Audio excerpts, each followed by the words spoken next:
ऐसा कोई सीक्रेट जो आपने किसी पब्लिक प्लेटफ़ॉर्म पे शेयर ना करा हो? आपकी मंथली इनकम कितनी है सबसे मतलब? पहली बात, जब मेरा पहला पैकेज लगा था, मैंने फर्स्ट अटेम्प्ट में क्लियर किया, तो it was around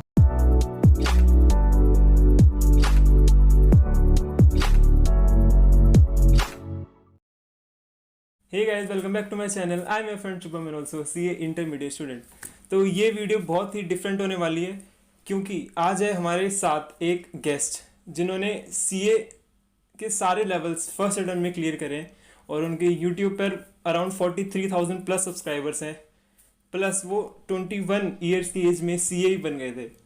so please welcome CA Mohit Patidar भैया। So thank you so much भैया for coming on my channel.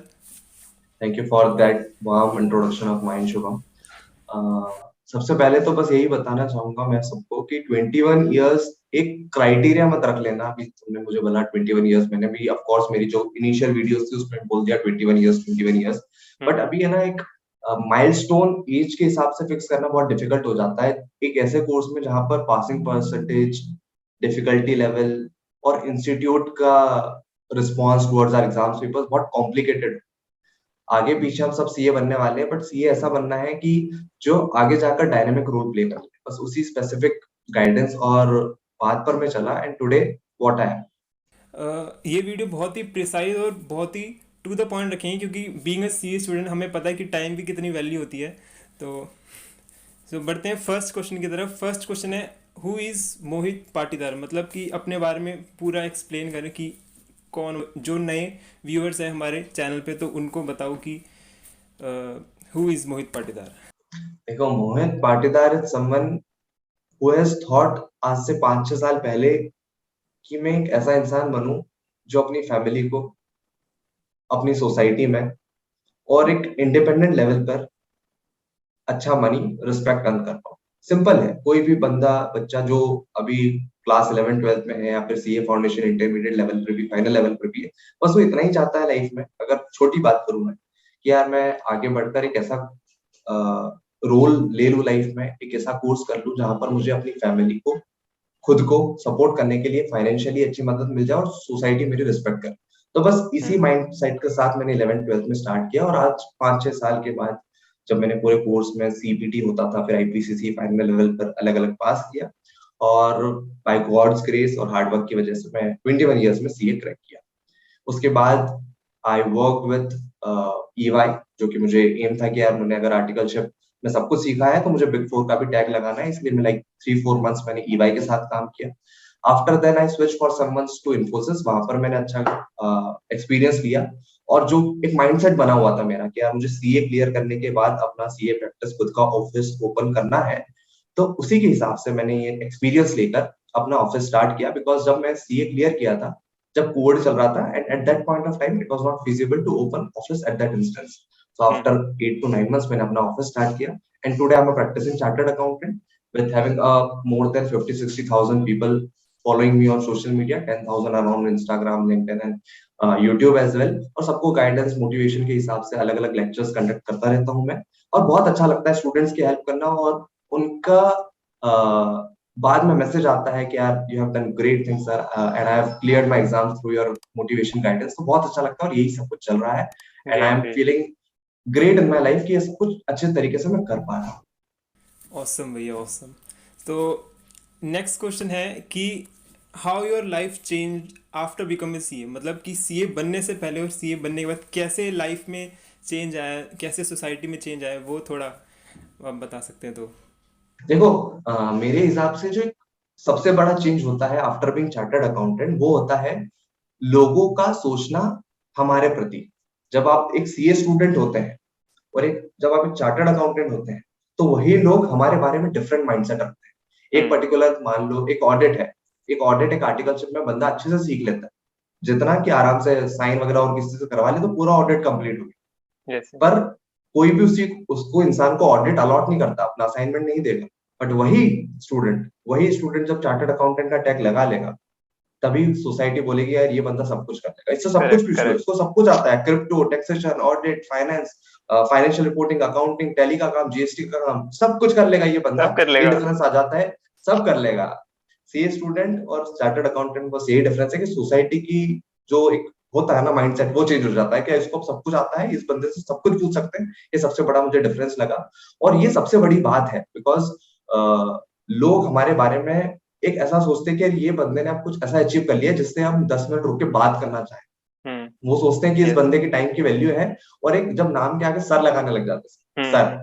साहब, मतलब उसके बिना इज शिवम साहब, सही शिवम बात। CA sir. तो अरे ये बहुत बड़ा डिफरेंस मुझे लगा आफ्टर क्लियरिंग सीए। तो नेक्स्ट क्वेश्चन है, why you chose CA as your career? आपने सीए ही क्यों चूज किया? आप तो इतने इंटेलिजेंट हो, तो आप कुछ और चूज कर सकते थे, तो आपने सीए ही क्यों चूज किया?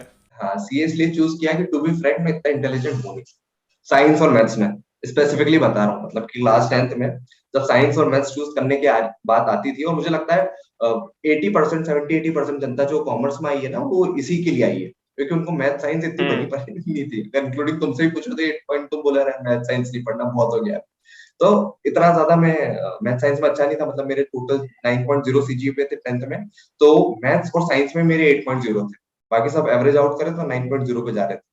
तो टीचर्स वगैरह भी यही कहती थी कि अगर मैथ साइंस लिया तो कर लोगे, पर मेरा इंटरेस्ट ही नहीं आया शुरू से मैथ साइंस में, इसीलिए मैंने अच्छा। कॉमर्स लिया। और फिर कॉमर्स में रिसर्च करके मुझे पता चला कि यार टॉप मोस्ट फील्ड अगर बात करी जाए कॉमर्स में, तो it is one chartered accountancy, इसीलिए मैंने सीए ऑप्ट किया।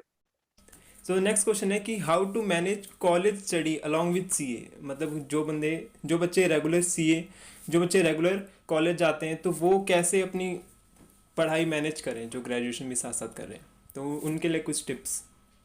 देखो कॉलेज का ऐसा है कि सबसे पहली बात तो कॉलेज कंपलसरी नहीं है कि अगर तुम सीए कर रहे हो तो तुमको कॉलेज करना जरूरी ही है, but still for a backup plan हमें कॉलेज कर लेना चाहिए, because after being chartered accountant you are you are equivalent to post post graduate. Graduation, post graduation. Post graduate भी ये रूल निकल चुका है, इंस्टीट्यूट ने इसको बता भी दिया कि यार ये होगा।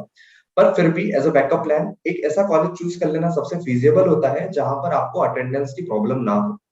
अटेंडेंस की प्रॉब्लम ना हो मतलब अगर तुम्हारा ऑफिस मान लो 11:30 से शाम को 5:30 हो रहा हो, तो कहीं ऐसी बात हो गई कि अपना कॉलेज 9:30 से 11:30 है, मतलब ऐसा बहुत जगह होता है। अगर ये वाली बात हो गई, ये तो कॉलेज कभी सभी चले जाओ, और अगर बातचीत हो गई तो सबसे बेटर काम रेगुलर कॉलेज का हो गया। लेकिन अगर स्टिल कॉलेजेस में दिक्कत आ रही है तो कोई हर्ज नहीं है, तुम करस्पॉन्डेंस कॉलेज ले लो, बिकॉज टाइम बहुत प्रीशियस होता है। आईपीसीसी के एग्जाम के वक्त मैंने बहुत सारे मेरे ऐसे फ्रेंड्स का देखा है कि उनकी एग्जाम्स क्लैश हो जाती है, मतलब आज आईपीसीसी का पेपर दिया और दूसरे दिन वो कॉलेज का पेपर देने पहुंच चुके या हैं। या कॉलेज के पेपर देने में इतना ज्यादा नहीं पढ़ना पड़ता बच्चे को, आराम से वो पढ़ सकता है, बट स्टिल टाइम डिस्टर्बेंस होता है, माइंड पर प्रेशर आता है, ट्रैवलिंग करनी पड़ती है। तो अगर ये सारे प्रॉब्लम्स मिटाने हैं तो सबसे बेस्ट है करस्पॉन्डेंस कॉलेज ले लो, और अगर तुमको रेगुलर कॉलेज जहाँ पर टाइमिंग अटेंडेंस का इशू नहीं है, तो वो तो सबसे बेस्ट काम हो जाएगा। Okay okay.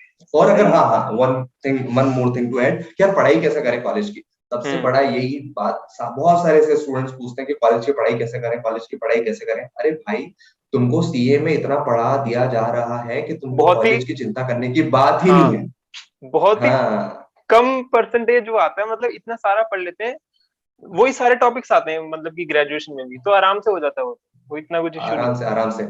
जब इंसान फर्स्ट ईयर ऑफ कॉलेज में पहली एग्जाम लिखता है ना, तो उसको ये डर लगता है कि अरे कॉलेज में फेल नहीं हो गए, क्योंकि हम्म। एग्जाम शुरू से अपनी अपब्रिंगिंग ही ऐसी हुई है कि हर एग्जाम के लिए हम ज्यादा पढ़ते हैं, जबकि हाँ। कॉलेज वाले एग्जाम के लिए हमको पढ़ना ही पड़ता है। इनफैक्ट मैंने करेक्ट। तो फर्स्ट ईयर में किताबें खरीदी थी कॉलेज की, सेकंड और थर्ड ईयर में तो मैं कॉलेज की किताबें ही बाई करनी बंद कर दिया था, बस सब्जेक्ट देख लेता था, सब्जेक्ट में टॉपिक कौन कौन से टॉपिक हाँ। समझ में आ जाता था, हाँ ये तो सीए में पढ़ रखा है, तो मैं ऐसे ही उठ के चले जाता और आराम से पास हो अरे वाह।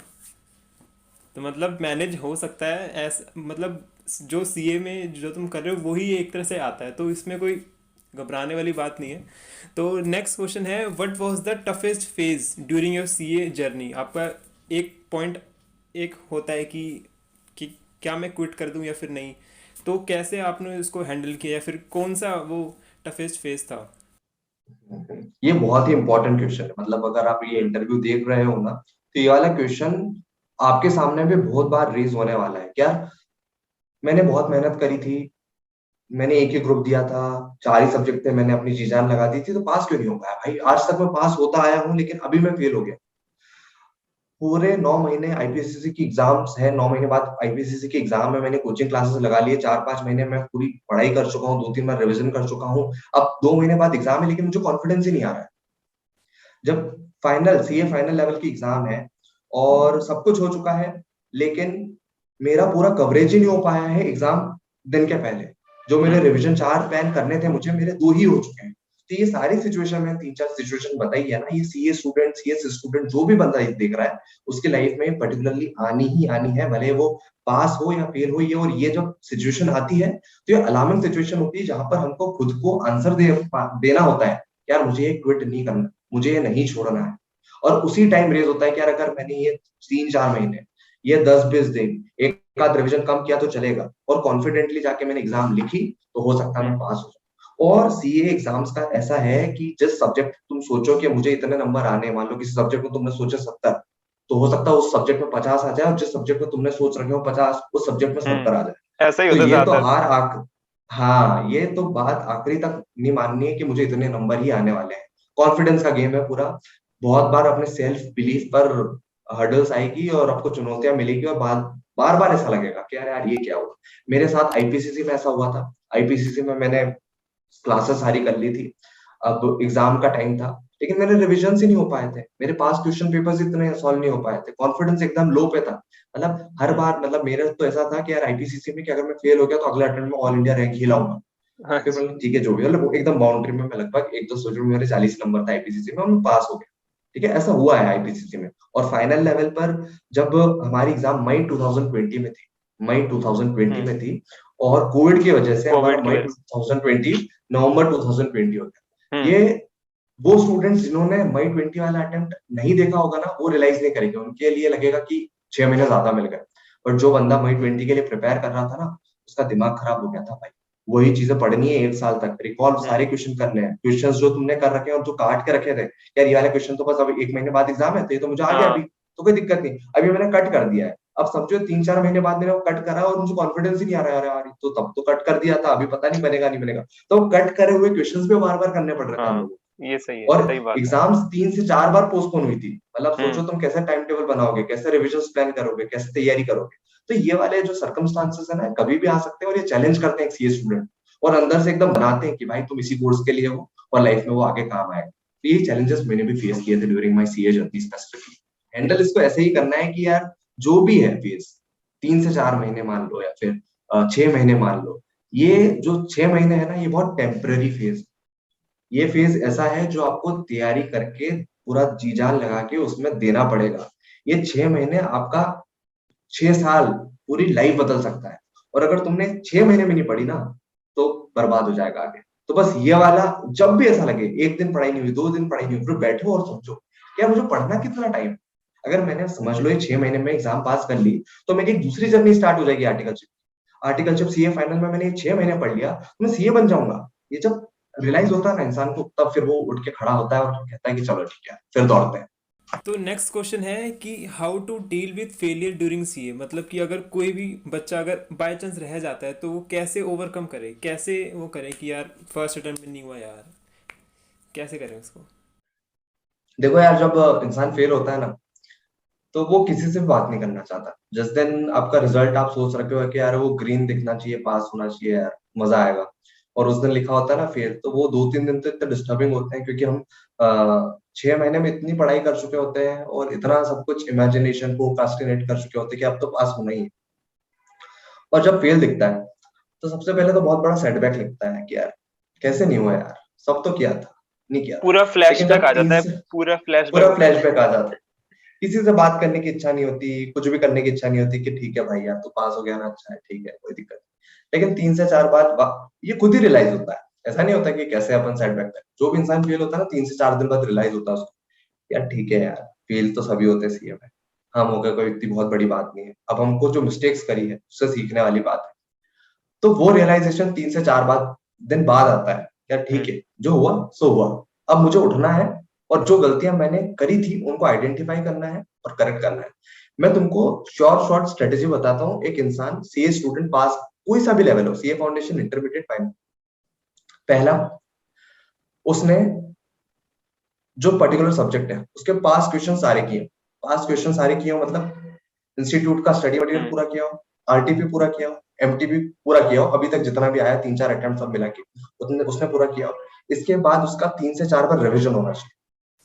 3 से 4 बार रिविजन मतलब होता है 6 महीने के अंदर, अगर तुम्हारा इंटरमीडिएट का या फाइनल का एग्जाम जो भी है, उस 6 महीने के अंदर उसका 3 से 4 बार रिविजन होना चाहिए उन क्वेश्चंस के साथ। और कॉन्सेप्ट्स की पकड़ होनी चाहिए, ठीक है, अच्छी पकड़, इतनी एक्स्ट्रा ऑर्डिनरी भी नहीं लेकिन नॉर्मल पकड़ होनी चाहिए। अगर ये 3 चीज तुमने की है ना किसी भी एग्जाम के पहले, इंटरमीडिएट हो या फाइनल हो, तो तुम पास हो। खुद से पूछो, अगर तुम फेल हुए हो तो क्या तुमने 3 से 4 बार रिवीजन किया था, क्या तुमने पास क्वेश्चन सारे किए थे, और क्या तुम्हारे कॉन्सेप्ट्स क्लियर थे? अगर इन तीनों एरिया में से एक भी एरिया मिसिंग है ना, तो यार तुम फेल हो। अगर तुम फेल हो तो तुमको उठना पड़ेगा और इन तीनों एरियाज में जो आपका वीक था उसको स्ट्रॉन्ग करना पड़ेगा और अटेम्प्ट देके आना पड़ेगा। क्योंकि इंसान फेल तभी होता है जब उसने पास क्वेश्चंस नहीं किए हो, या फिर उसका 3 से 4 बार रिवीजन, 3 से 4 बार रिवीजन बोल रहा हूँ, ज्यादा भी नहीं बोल रहा हूँ, कम भी नहीं बोल रहा हूँ, क्योंकि इतना मिनिमम लगता है। अगर तुमने ये नहीं किया 6 महीने के अंदर, तो इंस्टीट्यूट वापस इनवाइट करेगी तुमको कि 6 महीने बाद आना और एग्जाम वापस लिखना। तो ये इंसान को रियलाइज होता है कि यार ठीक है, अब मैंने गलतियां करी थी, उसको मेरे को मानना पड़ेगा। और बाउंस बैक का तरीका यही है कि यार अगर मैंने 6 महीने और नहीं पढ़ा तो कुछ ऐसा मिस कर दूंगा मैं लाइफ में, जिसके लिए मैंने एक ड्रीम देखा है, एक मैंने एडमायर किया जिस चीज को, कि वो टैग चाहिए तो चाहिए अभी, तो उसके लिए बनता है यार। अगर फेल हो गया हूं मैं तो मुझे आइडेंटिफाई करना है, वापस उठना है और खड़ा होना है। और फेलियर बहुत कुछ सिखा देता है यार। फेलियर सिखाता है कि यार हम कैसे उन्हीं किताबों को पढ़े जिस पे अपन ने मार्क कर रखा है, हाईलाइट कर रखा है, वापस हाईलाइटेड पार्ट को हाईलाइट कैसे करने, ये कोर्स सिखाता है तुमको। राइट चलो ठीक है, ये तो सीख जाता है इंसान धीरे धीरे, लेकिन वही है कि गलतियों को, ये 3 गलतियों को रियलाइज करना पड़ेगा और पता उठना पड़ेगा वापस कि ठीक है, जो हुआ सो हुआ, अब मुझे वापस खड़ा होना है। तो नेक्स्ट क्वेश्चन है कि do attempts matter in CA, के क्या सीए में अटेम्प्ट्स मैटर करते हैं? कि अगर किसी ने 3-4 अटेम्प्ट दे दिए फिर हुआ उसका क्लियर, तो बाद में कुछ प्रॉब्लम आएगी उसको या नहीं आएगी? तो उसके बारे में थोड़ा। एक्चुअली ये जो क्वेश्चन है ना जो तुमने पूछा है शुभम, और जो भी तुमने जहाँ पे डाला होगा पोस्ट तुमने पूछा है, ये क्वेश्चन आउटडेटेड है। ये क्वेश्चन आज से 6 से 7 साल पुराना अगर हम किसी से बात करते हैं ना तो बहुत रिलेवेंट रहा। लेकिन आज की तारीख में ट्रस्ट में माय फ्रेंड्स, मैं उन लोगों के साथ कनेक्टेड हूँ जिनको फेलियर लगे और फ्रेशर सीए से भी ज्यादा पैकेज अर्न किया है उन्होंने। मतलब कि, और पहले क्या कैसा होता था, बोलते थे कि अगर तुम्हारे अटेम्प्ट लगते हैं ना, लगे होते हैं ना, तो तुमको इंस्टीट्यूट शॉर्टलिस्ट ही नहीं करता कैंपस में। ऐसा बहुत लोग बोलते थे पहले। लेकिन मैं तुमको मेरे दोस्त जिनके अटेम्प्ट्स लगे हैं, मैं उनके स्क्रीनशॉट्स भेज सकता हूँ कि उनको 4-4 5-5 कंपनियों ने शॉर्टलिस्ट किया है कैंपस में। और ट्रस्ट में ऐसा हुआ है। और जब 4 से 5 कंपनी शॉर्टलिस्ट करती है कैंपस में, तो उन्होंने वो क्लियर भी किए। इवन ऑफ कैंपस भी जब तुम रेज्यूम अच्छा बनाते हो, आर्टिकलशिप एक्सपीरियंस अच्छा लिखते हो और उसमें बताते हो कि हमें ये वाली स्किल्स है, तो कंपनी तुमको जरूर इनवाइट करती है इंटरव्यू में। अब यार इंटरव्यू तक तुमको इनवाइट कर लिया, तो इंटरव्यू क्रैक करना तुम्हारे हाथ में। अब तुम बोलो कि नहीं मुझे तो सिलेक्ट ही नहीं हो रहा हूँ, मैं तो कंपनी में जा ही नहीं पा रहा हूँ, तो ये तुम्हारी गलती है भाई।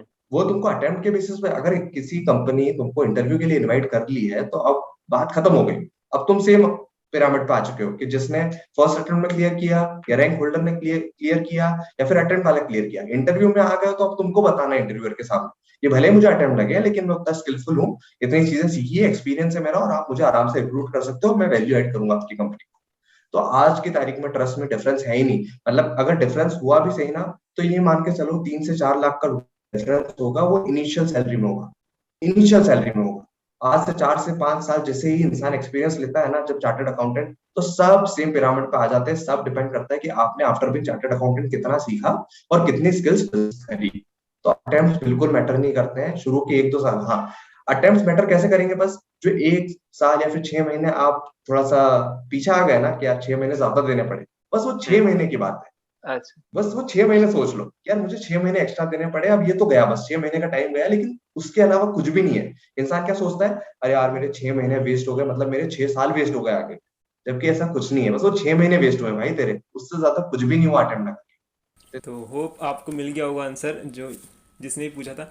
नेक्स्ट क्वेश्चन है कि how to avoid distractions while studying. जैसे आप तो फर्स्ट अटेम्प्ट में क्लियर किया, आप तो वही तो उसको कैसे अवॉइड करें अगर कोई भी डिस्ट्रैक्शन होती है? जैसे आजकल ज़्यादातर फ़ोन की एडिक्शन होती है कि भाई दूर नहीं जा रहा मेरे से, बार बार उठाने का मन कर रहा है, तो उसे कैसे करें ओवरकम? देखो डिस्ट्रैक्शन सबको आते हैं। मैंने फर्स्ट अटेम्प्ट में क्लियर किया, अगर किसी रैंक होल्डर को भी उठा लोगे ना, उसको भी डिस्ट्रैक्शन आएंगे। डिस्ट्रैक्शंस आना बहुत नॉर्मल बात है, बहुत ही नॉर्मल है। क्योंकि हमारे आसपास इतनी सारी चीजें हैं जिनको हमको फेस करना ही पड़ता है। अगर मान लो तुमने कोई रिविजन लेक्चर उठाने के लिए अपना फोन उठाया, तो आपको वीडियोस बीबी की वाइन्स की भी दिखेगी, आशीष चंचलानी की भी दिखेगी, एक्सप्लोरर में दिखेगी, और आपकी और इच्छा होगी बीबी आप सर क्लिक की कर भी देंगे। दिखेगी।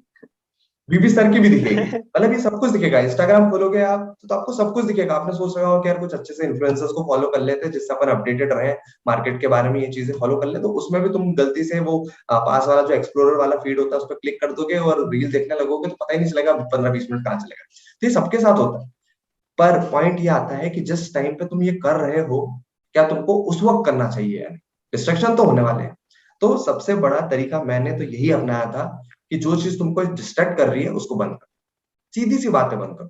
तुमको समझ में आ रहा है कि ये जो इंटरव्यू देख रहा हूँ ये मेरा टाइम वेस्ट करता है, अभी बंद कर दो। अभी के अभी पॉज कर और हमको अनसब्सक्राइब कर और अनइंस्टॉल कर दियो। वैसे ही होगा भाई। तुमको अगर कोई रील कर रही है, डिस्ट्रैक्ट कर रही है, इंस्टाग्राम दिक्कत दे रहा है, तो तुमको सोचना पड़ेगा कि यार जो मैंने 10 मिनट दिए हैं इससे मेरा अगले 10 साल खराब नहीं हो जाए।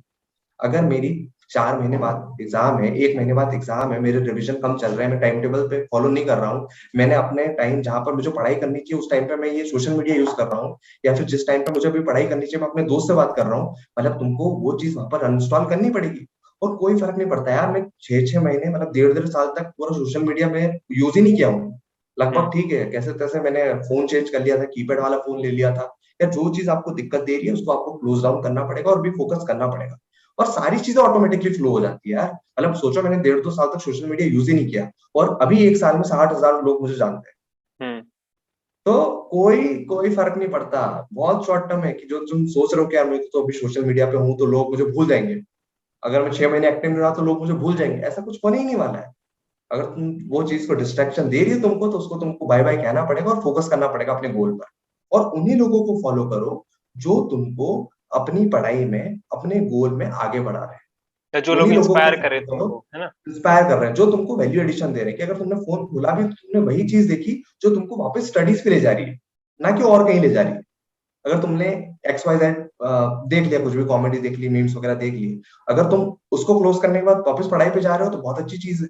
यार तुम्हारा तो अच्छा ब्रेक हो गया, ठीक लगा तुमको। लेकिन अगर तुमने वो देखा और तुम वापस किसी अगली वीडियो पे या फिर वेब सीरीज पे चले गए, तुम रिकमेंडेशन पे देखने लग चले गए। गए, फिर प्रोफाइल पे चले गए हाँ किसी की इंस्टाग्राम। हाँ, तो फिर तो दिक्कत ही है। या फिर तुमने ये इंटरव्यू देखा और तुमने जो चीजें नोट करी है इस इंटरव्यू में वो तुमको हेल्प कर रही है पढ़ाई में, हम्म। ये तो बहुत अच्छी बात हो गई। तो वो वाला पॉइंट है यार कि जो चीज तुमको वैल्यू एडिशन दे रही है तो आगे बढ़ जाओ उसको लेकर, जो तुमको वैल्यू एडिशन नहीं दे रही, टाइम वेस्ट कर दी, उसको क्लोज डाउन कर दो। सिंपल सा गणित है। नेक्स्ट क्वेश्चन है कि along with studies हम्म।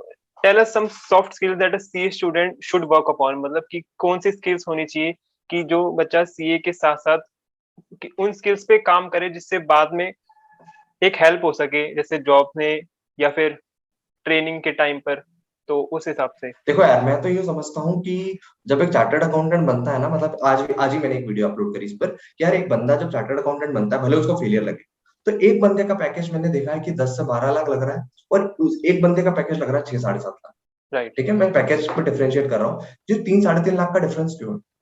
ये डिफरेंस है जब उसका इंटरव्यू हुआ तो उसने खुद को कैसे प्रेजेंट किया, उसने करेक्ट। प्रेजेंट कैसे किया, मतलब उसने क्या क्या चीजें सीखी अपनी आर्टिकलशिप में, क्या क्या उसको स्किल्स आती है अदर देन सीए, कैसे वो मैनेज करता है चीजें, और कैसे एक बड़ी ऑर्गेनाइजेशन में वो अपना पार्ट प्ले करेगा जिससे उस ऑर्गेनाइजेशन का वैल्यू एडिशन। और ये इंसान तभी सीख पाता है जब वो धीरे धीरे सीखे उन चीजों को। आज बंदा किताबें पढ़ पढ़ के कितना भी ज्ञान हासिल कर ले, जब वो कॉर्पोरेट्स में उतरता है तो उसको ना ये जूम मीटिंग करनी पड़ती है, उसको ना बात करनी पड़ती है टॉप मैनेजमेंट से, उसको बात करनी पड़ती है नेगोशिएशन, इन्वेस्टमेंट बैंकिंग में बात करनी पड़ती है, डील्स क्रैक करनी पड़ती है, पूरा कॉर्पोरेट कल्चर होता है।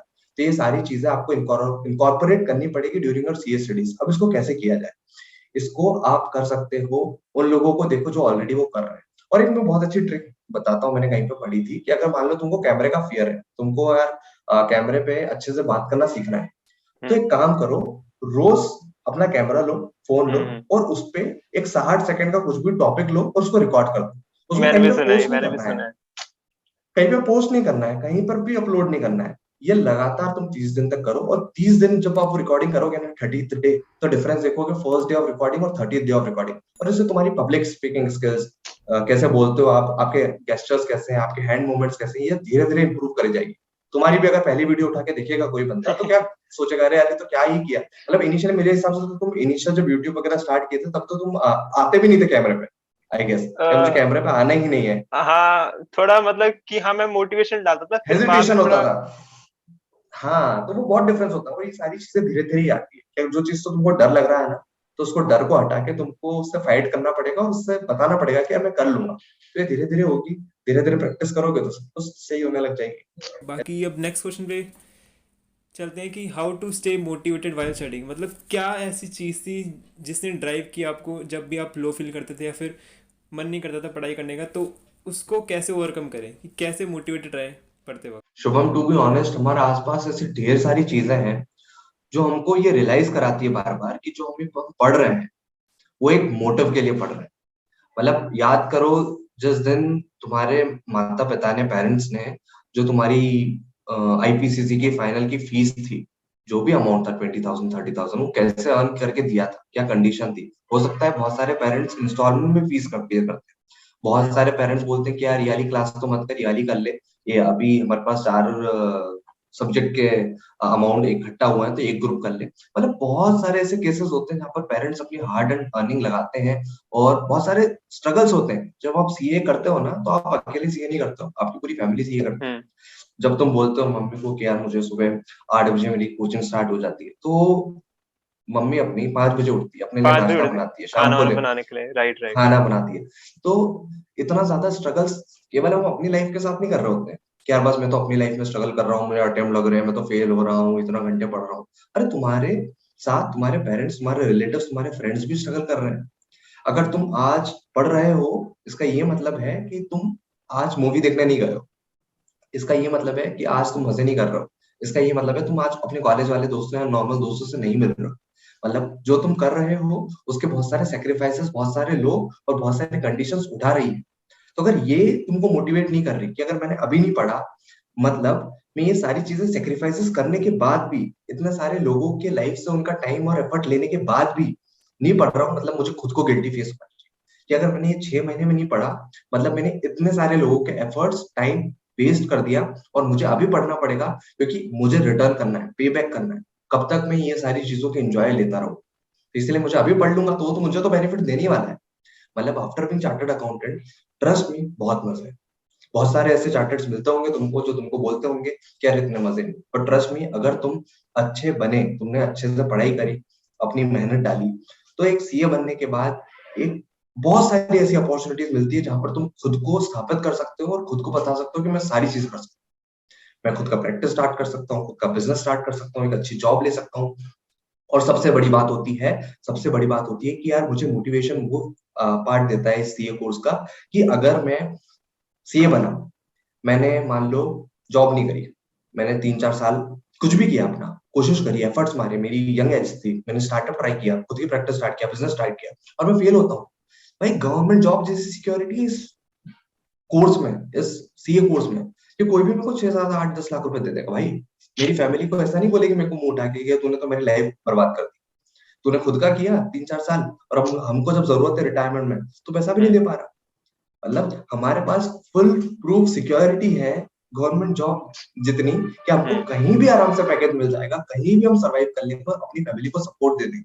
तो ये चीज मोटिवेट करती है कि हम एक ऐसा कोर्स कर रहे हैं जिससे हमारी लाइफ एक अच्छी लाइफ हो जाएगी, जहां पर हमको किसी को कंप्लेन करने की जरूरत नहीं पड़ेगी, 2 चीजों पर, एक रिस्पेक्ट पर और एक मनी पर। नेक्स्ट है थोड़ा ये पर्सनल क्वेश्चन है कि आपकी मंथली इनकम कितनी है? मतलब monthly income in the sense कि अप्रॉक्स कहाँ कहाँ से सोर्सेज हैं आपके, या फिर आप मोटा मोटी कितना कर लेते हो पर मंथ के हिसाब से?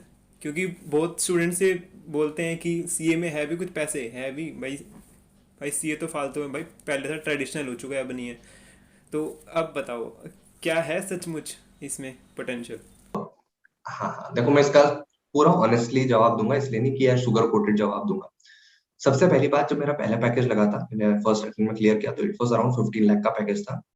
गवर्नमेंट कंपनी थी, बट आई रिफ्यूज्ड इट। बहुत सारे उसमें प्रॉब्लम्स थी जो कि मैंने ऑलरेडी अपनी सीए जर्नी और दूसरी वीडियोस में बता रखा हूँ। उसके बाद जब मैंने फिर ईवाई स्टार्ट किया, तो वहां पर मेरा पैकेज था कुछ 7.5 लाख रुपीज। ये भी मैंने ऑलरेडी एक सैलरी वाली वीडियो थी उसमें बता दिया है। उसके बाद मैंने इन्फोसिस ज्वाइन किया, वहां पर मेरा पैकेज था 10 लाख रुपीज। ठीक है, मैंने इसलिए वहां पे स्विच किया था because I wanted my own time, क्योंकि बिग फोर में रियलिटी है कि थोड़ा सा ज्यादा टाइम करवाते हो और टाइम बहुत कम मिलता है। इसीलिए मैंने इन्फोसिस शिफ्ट किया ताकि मैं अपनी खुद की जो चीजें चल रही है साइड में, उनको मैं और टाइम दे पाऊँ और उसको ग्रो कर पाऊँ। After doing for like 7-8 months मैंने सब कुछ जॉब वगैरह किया, उसको छोड़ दिया। और उसके बाद भी अभी देखो, मैंने इतना ज्यादा तो लाइफ में भी आगे बढ़ा नहीं हूँ, मुझे 5 साल हो गए, 4 साल हो गए, 3 साल हो गए, लेकिन सफिशिएंटली मैं इतना अर्न कर पा रहा हूँ जितना भी एक फ्रेशर चार्टर्ड अकाउंटेंट जॉब ले तो अर्न कर लिए। ठीक है, एक फ्रेशर चार्टर्ड अकाउंटेंट एक पैकेज अच्छा 7-7.5 लाख करेगा, अब मैं खुद से कर रहा हूँ ये चीज, समझो।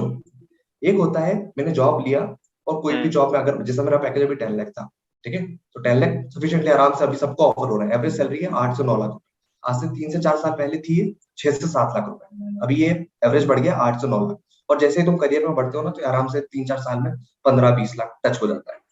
अब तुम खुद का बिजनेस ट्राई करो, अभी मैं खुद पे रिस्क ले रहा हूँ तो मैं उतना कर पा रहा हूँ जितना एक फ्रेशली चार्टर्ड अकाउंटेंट कर रहा है।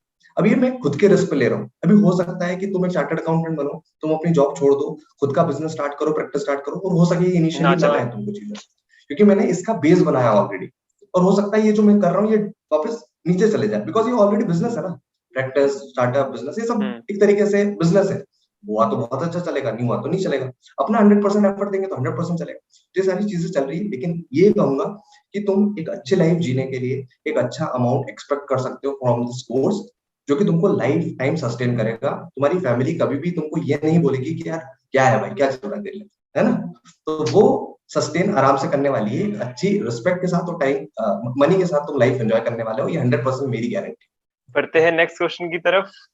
नेक्स्ट क्वेश्चन ये एक तरह से मेरा मतलब ये एक तरह से मेरा सवाल है, ये एक तरह मतलब कि व्यूअर्स ने नहीं पूछा, तो एक तरह से ये चैनल का एक टच क्वेश्चन मैं मान लेता हूँ कि ऐसा कोई सीक्रेट जो आपने किसी पब्लिक प्लेटफॉर्म पे शेयर ना करा हो, सिर्फ इस वीडियो में उसकी बात हो रही हो, तो वो एक सीक्रेट कोई आप बताना चाहोगे तो जो दर्शक देख रहे हैं उनको थोड़ा मजा आएगा देखने में।